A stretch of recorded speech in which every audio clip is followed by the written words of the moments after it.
Hey basketball guys, we have news. Let's go to more Los Angeles Lakers news, but first, don't forget to subscribe to the channel and leave a like.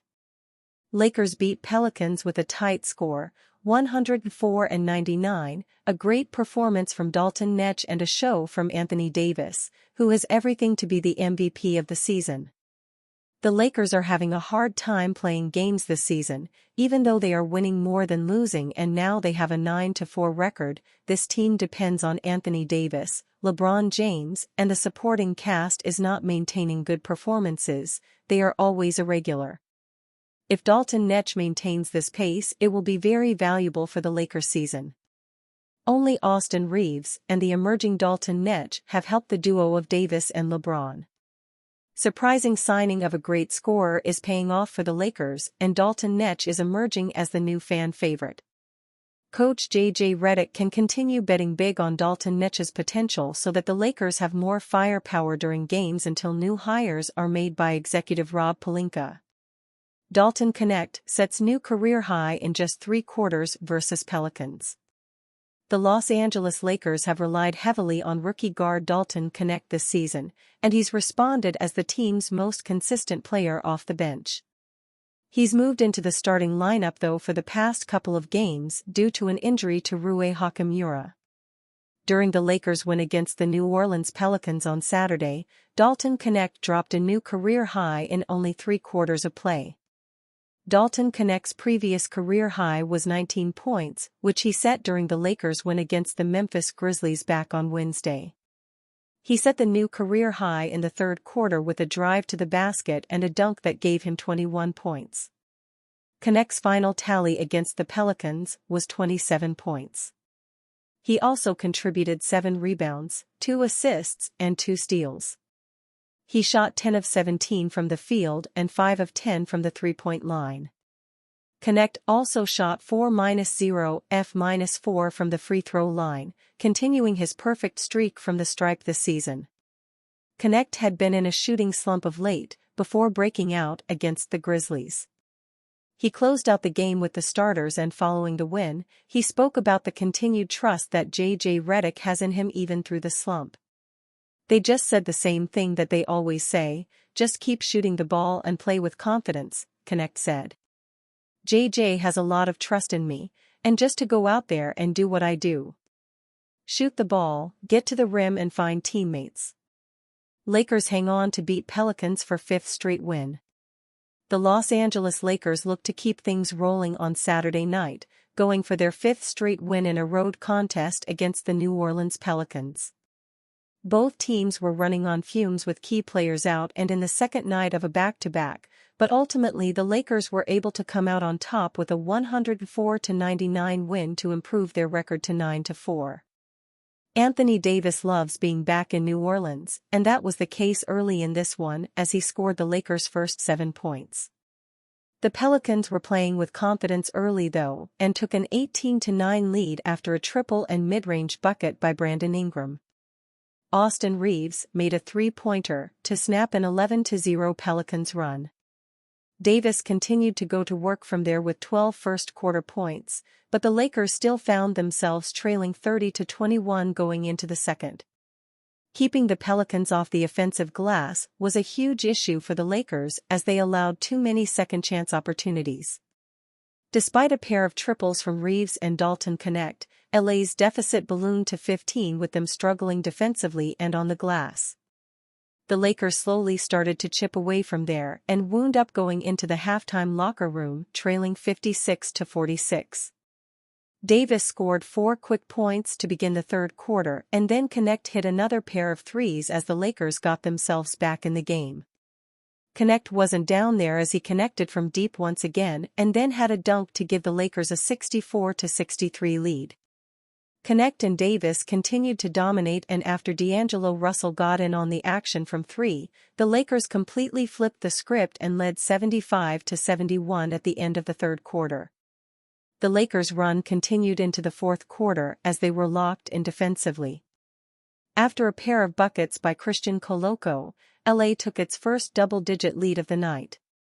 The Pelicans immediately responded with a 9-0 run, however, keeping themselves within striking distance and eventually tying the gamer at 87 heading into the final stretch.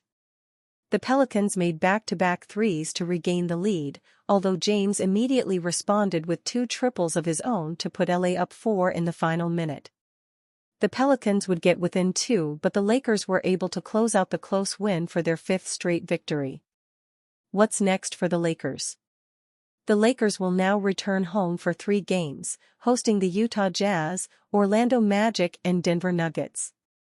The game against the Jazz is a part of the group phases of the Emirates NBA Cup. Lakers trade plans, grounded by guard's low market value. Dalton Knecht's rookie season with Lakers. The Lakers selected Knecht with the number 17 overall pick in the 2024 NBA Draft. They did not schedule him for a pre-draft workout because it was assumed that he was not going to be available when it was the Lakers' turn to draft. Lakers trade plans, grounded by guard's low market value. Los Angeles Lakers guard D'Angelo Russell continues to present a conundrum, and it appears that there's no surefire conclusion in sight. Russell has played better after J.J. Redick switched Cam Reddish in his place in the Lakers starting lineup. However, for the Lakers to improve their roster, as they indicate they intend to, Russell always appears in the rumors as their main trade chip. Yet, he seems untradeable due to a key factor that ESPN's Brian Windhorst talked about on the Hoops Talk with Alan Sliwa podcast on Friday. The Lakers are one of the more interesting teams in the NBA at the moment. On the one hand, they're 8-4 and, at least offensively speaking, a much different-looking team than last year. Anthony Davis is playing at an MVP-esque level. LeBron James just completed his 4th consecutive triple-double Friday against the San Antonio Spurs. Redick has also installed a culture and team-wide accountability structure that the Lakers lacked in the previous 2 seasons. On the other hand, their defense is underwhelming. Additionally, what to make of Russell is mind-numbing at this point. On some nights, he's the Lakers' 3rd best player on the floor. Other nights, he's unplayable and makes some very unnerving plays or takes some wish-I-could-have-that-one-back shots. The Lakers heavily depended on Russell's 3-point shooting last season to resurge them into playoff contention. LA followed that up by trying to trade him during the offseason.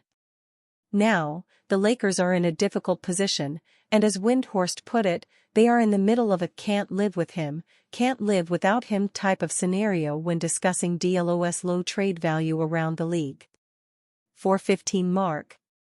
His opt-out decision I thought was one of the more fascinating decisions of last offseason because quite frankly, his value in the NBA isn't that high, and we know this because the Lakers have tried to trade him and have found a deal that Pelinka has said this on the record, we can't find a deal.